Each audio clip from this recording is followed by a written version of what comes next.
Have you ever noticed that the moment a woman stops apologizing, starts setting boundaries, or confidently speaks her mind, she is suddenly labeled as difficult? It is a sharp, immediate shift in the room. The air changes. People look away. Why is it that society punishes women who refuse to shrink themselves? Consider the boardroom.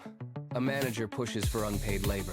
A woman closes her laptop, keeps her posture firm, and says, "No, that does not align with my current capacity." The silence that follows is not just quiet. It is heavy. It is a physical weight pressing against the table. Her colleagues shift in their chairs, eyes darting toward the exit. By the end of the day, the whisper circulates. She is getting difficult. But what if this label is not a flaw? What if it is actually evidence that you have finally stopped living to please everyone else? We are trained to fear this word. We are conditioned to equate being easy to manage with being valuable. But the truth is, that label is a social mechanism. A tool designed to keep you performing for an audience that will never be satisfied. It is time to ask why the world fears your boundaries. Let us examine why that whisper about being difficult carries so much weight. It is a reaction to the disruption of predictability. When you stop apologizing for your existence, you break the pattern others rely on to control you. Think about it. The label is not a diagnosis of your character. It is a defensive reflex from a system that demands your compliance. If you are viewed as difficult, it means you have stopped being a mirror for their expectations and started being an individual with your own needs. This is the moment your growth begins. Shame thrives in the shadows of what we think we should be, but it withers when we embrace the truth of who we are. You are not a problem to be solved or a project to be managed. Every time you hold a boundary, you are reclaiming a piece of your identity from the expectations of others. It is terrifying, yes, but it is also the first step toward genuine freedom. You stop performing for an audience that will never applaud your autonomy. Instead, you start building a life that actually belongs to you. The path to empowerment is paved with the realization that your value is not determined by how easy you are to manage. You are not difficult. You are simply no longer available to be controlled. Let us step back into that room. The boardroom was cool, the air filtered through vents that hummed at a constant, low frequency. Elena sat at the head of the long, mahogany table. A projector cast a steady blue light across the wall, illuminating charts that demanded more than the team could possibly deliver. She kept her laptop closed. Her posture was straight, shoulders squared, hands resting flat on the polished wood surface. The manager paced the length of the room, his footsteps muffled by the thick carpet. He stopped near her, leaning in slightly to create a sense of artificial intimacy, before dropping a stack of files onto the table with a sharp thud. He began to outline an extra project, a massive undertaking that would require her to sacrifice her entire weekend. He spoke with the casual expectation of someone who had never been told no. The other chairs in the room creaked as people shifted, waiting for the inevitable agreement, the polite nod of compliance. They looked at Elena, expecting the usual performance. She watched the manager, tracking the movement of his hands as he gestured toward the screen. The room was tight, charged with the weight of unstated demands. She took a breath, feeling the pulse in her wrist, and prepared to break the pattern. The manager stopped talking, his hands still resting on the pile of files as he waited for the customary nod. The hum of the projector seemed to grow louder in the sudden absence of his voice. Elena did not look away. She kept her gaze steady, her hands still flat against the table. She drew a breath, slow and deliberate, feeling the pressure of the room pressing inward. When she spoke, her tone was level, stripped of any rising inflection that might suggest a question or a request for permission. "No," she said, "that does not align with my current capacity." She did not add an excuse. She did not offer a compromise. She did not soften the edge of the word. The manager froze, his fingers twitching against the paper. He blinked, clearly searching for the script he expected her to follow. He opened his mouth, then closed it. The air in the room shifting from routine expectation to something sharper, colder, and entirely unexpected. The silence that followed was not empty. It was heavy with the weight of a broken social contract. Elena held her position, unmoving, as the realization of her refusal rippled outward to the others seated around the table. The manager stood frozen, his hands still hovering over the files. his expression caught between disbelief and indignation. He looked at Elena, waiting for her to laugh, to apologize, or to backtrack. She did neither. She sat perfectly still, her hands folded neatly on the table. The silence in the room thickened, transforming into a physical weight. A colleague 3 seats down cleared his throat, a sound sharp and jarring in the quiet, then immediately looked down at his own notebook, scribbling aimlessly. Another shifted in her chair, the leather creaking under the movement, and avoided eye contact entirely. They were not just listening, they were recoiling. The air felt thin, recycled, and stagnant. Eyes darted toward the manager, and then back to the floor, a collective retreat from the disruption. Nobody spoke. Nobody moved to fill the gap. The manager's jaw tightened, a small muscle pulsing near his ear. He was clearly recalibrating, searching for a way to regain control over the room. The pressure mounted with every passing second, the judgment radiating from the others like a cold front. Elena watched them all, her steady breathing the only rhythm in a room that had suddenly lost its pulse. The manager finally broke his gaze, turning his head toward his assistant. He did not raise his voice. He did not need to. The room was so quiet that even a shifting pen sounded like a snap. He leaned in, his shoulder dropping, and the assistant mirrored the posture. A soft, dry sound crossed the space between them. It was not a question. It was a verdict. She is getting difficult. The word hung in the air, stripped of its nuance, weaponized to categorize her refusal as a failure of personality rather than a matter of professional boundaries. Elena caught the tail end of the phrase, the sharp edges of the syllables hitting the air. The assistant looked up, eyes locking onto Elena for a fraction of a second before darting away. The label was out. It was a social anchor designed to drag her back into compliance. Around the table, the atmosphere shifted again. The initial shock of her refusal was being replaced by the comfort of a pre-packaged excuse. They had a name for her behavior now, and with that name, they felt entitled to dismiss her. The trap was fully sprung, and the air felt heavy with the cold. Calculated distance of those who had already decided she was no longer one of them. Why does this label arrive with such predictable timing? It is not a reflection of reality, but a social mechanism designed to maintain the status quo. When a woman refuses to shrink, when she protects her time, or when she challenges unfair expectations, the system strikes back. Calling someone difficult is a tactical maneuver, a way to pathologize boundaries that threaten the comfort of others. It targets the very act of self-assertion, framing it as a flaw to force you back into a state of compliance. Look closely at the reaction of the room. It is not about your performance. It is about their loss of control. Predictability is the currency of this environment. And by saying no, you have disrupted the market. This label is a gatekeeper.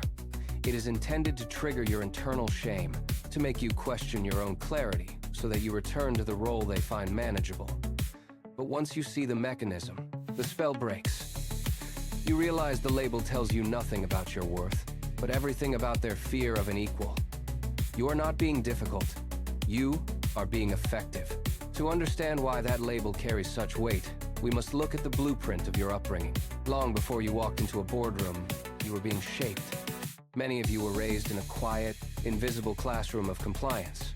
You were taught that your value was not innate, but earned through how easy you were to manage. Remember the lessons? Be nice, keep the peace, do not take up too much space. If you were nurturing, if you were agreeable, if you were the one who sacrificed your needs to ensure everyone else remained comfortable, you were rewarded. You were told this was goodness. In reality, it was training. You were learning to trade your identity for approval, piece by piece. This conditioning is the root of the modern struggle. It is why setting a boundary feels like a betrayal of your own nature. You were taught that your worth was tied to your utility, to your ability to facilitate the desires of others without complaint. When you stop performing that role, you are not just breaking a professional rule. You are unlearning a lifetime of survival tactics. The discomfort you feel today is the sound of that old programming finally beginning to crack. The cost of seeking approval is not abstract. It is a heavy, daily toll that manifests in the quiet corners of your life. It shows up as the persistent hum of anxiety that keeps you awake. It appears as the profound exhaustion of burnout, where you feel drained not by work, but by the performance of being someone else. When your worth is tied to how easy you are to manage, you become a ghost in your own story. You are constantly monitoring your own behavior, adjusting your tone, and suppressing your needs to satisfy an audience that will never be content. This is a losing game. The more you perform, the more you erode the foundation of who you actually are. You are essentially paying for the privilege of being ignored. The urgency for change is immediate, because every day spent in this trap is a day spent eroding your identity. You cannot heal while you are still actively performing for the approval of those who benefit from your silence. The moment you realize that your worth is not a commodity to be traded for comfort, you reclaim your existence. It is time to stop measuring your success by how little trouble you cause others, and start measuring it by how much you honor your own truth. If you are finding yourself in this conversation, you are not alone. There is a growing collective of women who are tired of the performance and ready for the reality of their own lives. We are building a space here for psychology-based insights, focusing on the hard work of feminine confidence and emotional healing. This is not just about listening, it is about gathering. We are working toward our first one, 000 subscribers, and this milestone is critical. Every new member helps us reach more women who have been silenced by the fear of being difficult. If these words resonate with your experience, please like this video and subscribe to the channel. Your support is the engine that drives this mission forward.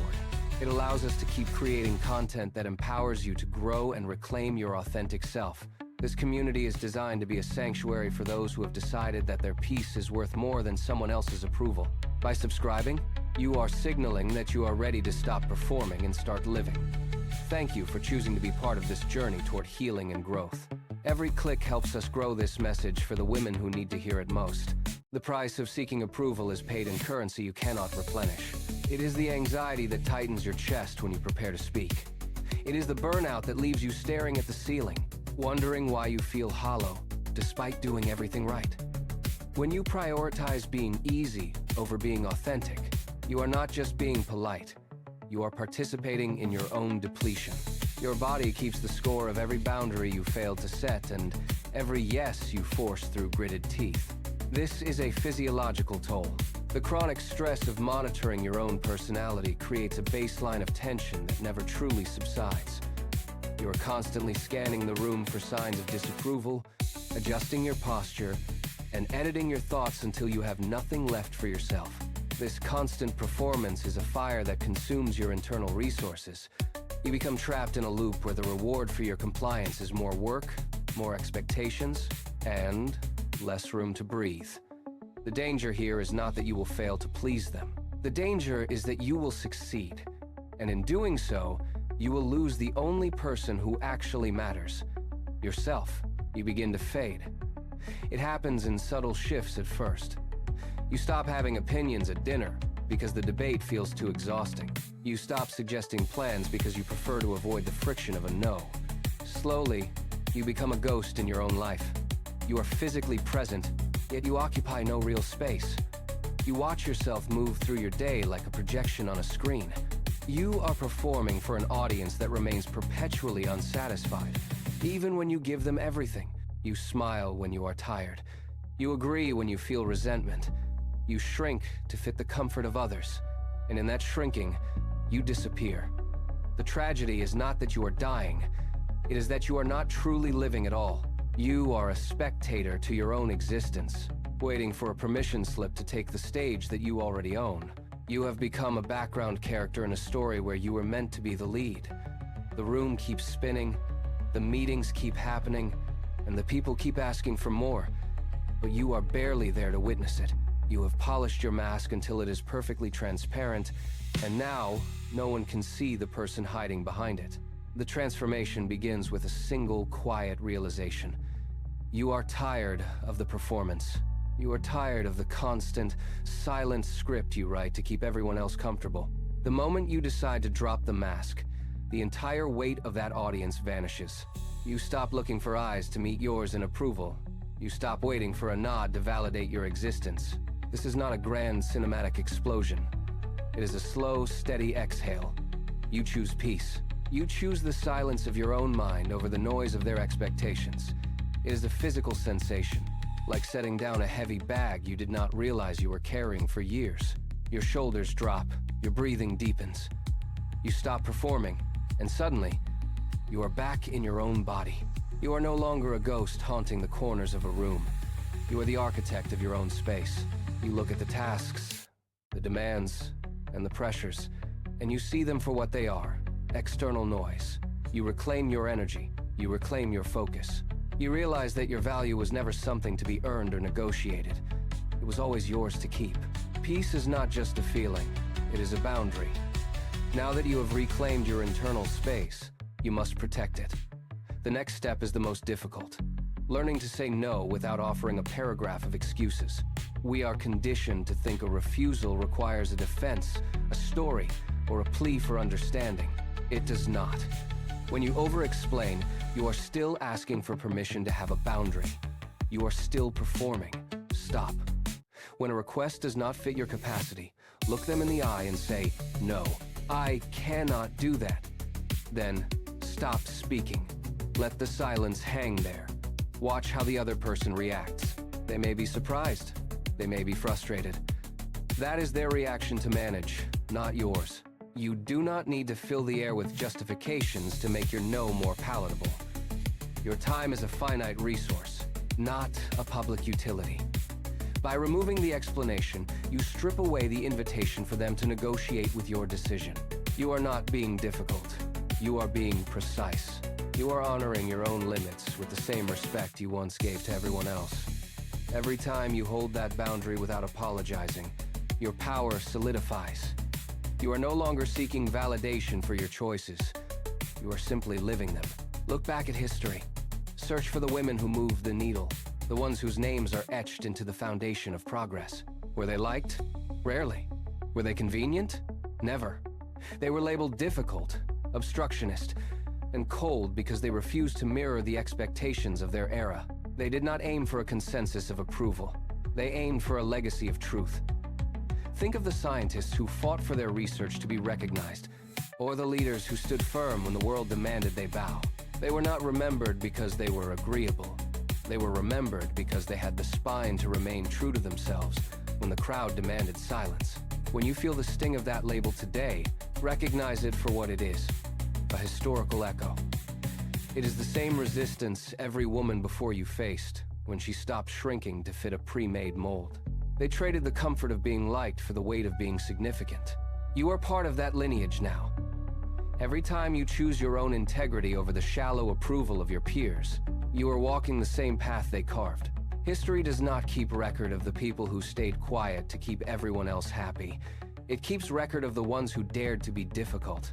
The final stage of this transformation is the most challenging. You must accept that your authenticity may cost you the approval of the crowd. This is not a loss. It is a transaction. You are trading the hollow currency of being liked for the absolute freedom of your soul. When you stop performing for an audience that will never be satisfied, the weight of their expectations drops away. You are no longer managing their opinions or sculpting your personality to fit their comfort. You are simply existing in your own truth. This shift feels like a void at first, because the feedback loop of external validation is gone. Lean into that silence. It is not an absence. It is the space where your identity finally takes root. Understand this. The people who rely on your compliance will be the first to call you difficult when that compliance ends. Let them. Their discomfort is the measure of your progress. You have moved from a life of performance to a life of purpose. You have reclaimed the authority to define your own worth. You are no longer a ghost in your own life. You are the architect of your own peace. This is the moment you stop asking for permission to be whole. If this message of reclamation resonated with your own experience, please like this video and subscribe to the channel. We are currently working toward our goal of reaching our first 1,000 subscribers. Every single subscription and like does more than just boost a metric. It helps us extend this reach to more women who are currently navigating the heavy cost of seeking approval. We are building a space here for those who are ready to trade performance for peace, and those who are ready to embrace their authentic selves without apology. Your support allows us to continue creating content that prioritizes emotional healing, feminine confidence, and the courage to grow. By joining this community, you are helping us ensure that these insights land in the hands of women who need them most. We are grateful for your presence on this journey. Thank you for choosing to be part of a collective that values truth over convenience. Hit the subscribe button, join the conversation, and help us turn this message into a movement. Together, we can redefine what it means to live with integrity. Take a moment now to let this truth settle. You have been carrying the weight of other people's expectations for a long time, but you are setting it down. Think back to the boardroom, the silent demands, the subtle pressures you once accepted as the price of admission. That version of yourself was trying to survive in a system designed to keep you small. Now, look at where you stand. You are not just observing this transformation, you are living it. Feel the rhythm of your own breath as you acknowledge that your worth does not fluctuate based on the approval of others. This journey is not about reaching a final destination where everything is suddenly perfect. It is about the quiet, persistent act of returning to yourself every single day. When you choose your own peace over the comfort of those who rely on your silence, you are not just changing your life. You are reclaiming your history. You are honoring the parts of yourself that were forced into hiding. Stay with this feeling. Do not rush to the next task. Sit with the clarity of knowing that you belong to yourself, and that is more than enough. Imagine the woman you are becoming. She moves through the world with a center of gravity that no longer shifts when someone else disapproves. She does not look for permission before she speaks, and she does not wait for a nod before she acts. This future version of yourself is not defined by the absence of conflict, but by the presence of clarity. She walks into rooms where her presence is questioned and remains entirely unbothered by the static of other people's opinions. She has learned that the most dangerous thing to a system of control is a woman who is comfortable with her own truth. Her power lies in her refusal to shrink, her ability to set limits, and her absolute commitment to her own peace. She is not a ghost performing for an audience. She is the architect of her own existence. She looks into the mirror and sees someone she finally recognizes, someone she finally trusts. The most powerful woman you will ever become is the one who has reached the other side of the fear. She is the one who has looked at the label of difficult and realized it is merely the sound of a cage door finally swinging open. She is ready for the future, and she is no longer afraid to be exactly who she is. So, let them call you difficult. Wear that label not as a burden, but as a badge of honor. It is the signature of someone who has stopped asking for permission to exist. Every time you stand your ground, every time you choose your own voice over the comfort of the crowd, you are dismantling the architecture that tried to keep you small. You are not losing approval. You are gaining yourself. This is the ultimate victory.